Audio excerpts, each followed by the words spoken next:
Hey, what's going on guys, it's Fpl Yusuf here and welcome back to another video on my YouTube channel. Today I'm going to be going over my Game Week 9 FPL Challenge team. I'm going to show you guys the team that I've got for this coming weekend. We're going to recap over how we got on last weekend and we're going to look in depth at some of the players who are going to be right for us for this coming game week. So without further ado, let's get into the video.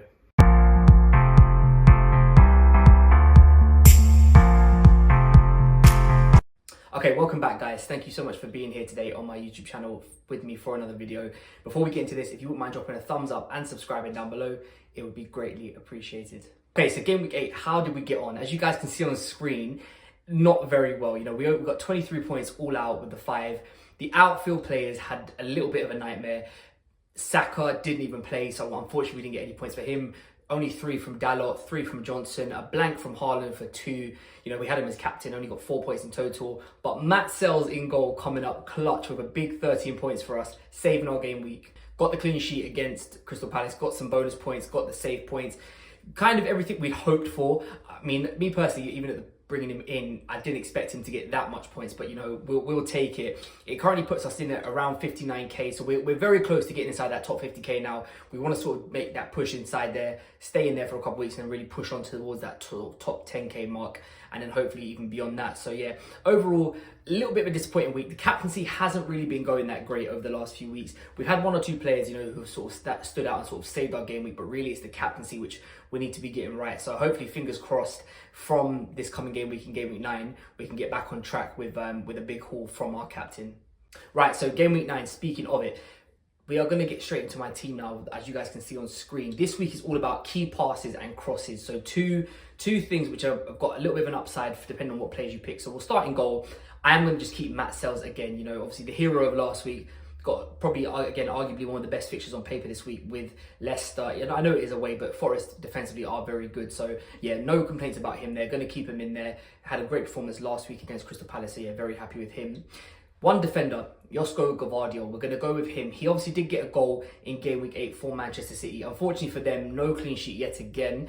I don't know what it is with Manchester City defence, but they just don't seem to keep clean sheets. As much as they dominate the game, dominate the ball, they just always seem to concede one. Now, obviously, because this game week is all about sort of key passes and crosses, I want a defender who is going to be attacking. Obviously, Trent would be the ideal scenario for this, but obviously he's playing Arsenal at the Emirates this week, so I don't know if that's the best fixture, whereas Gw is at home to Southampton, probably, well, arguably the worst defence in the league, or at least up there with the likes of Ipswich and a few others. So yeah, happy to own him for this game week. Hopefully he can get forward and get on the pitch. Obviously there are Champions League games going on this week, so it's worth just saying that, you know, just keep an eye out on injury news. Obviously with FPL Challenge you can make changes right up until the game week deadline, which is on a Friday this weekend, just as a reminder. But yeah, for me, Gv, somebody who obviously got on the score sheet last week, looking like he was back to that sort of attacking left side, left wing back, whatever you want to call it, that type of role. So hopefully, fingers crossed, he can get us some big points this week.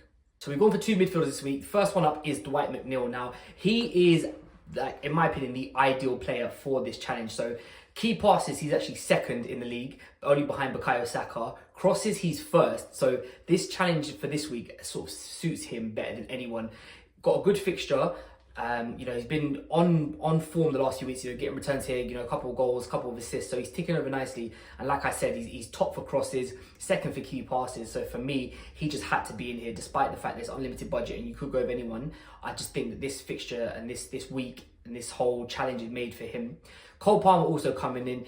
I think he's third for key passes in the league behind Saka and McNeil. So again, another player who, you know, should be hopefully thriving in this challenge. Newcastle at home. Newcastle are a little bit iffy defensively.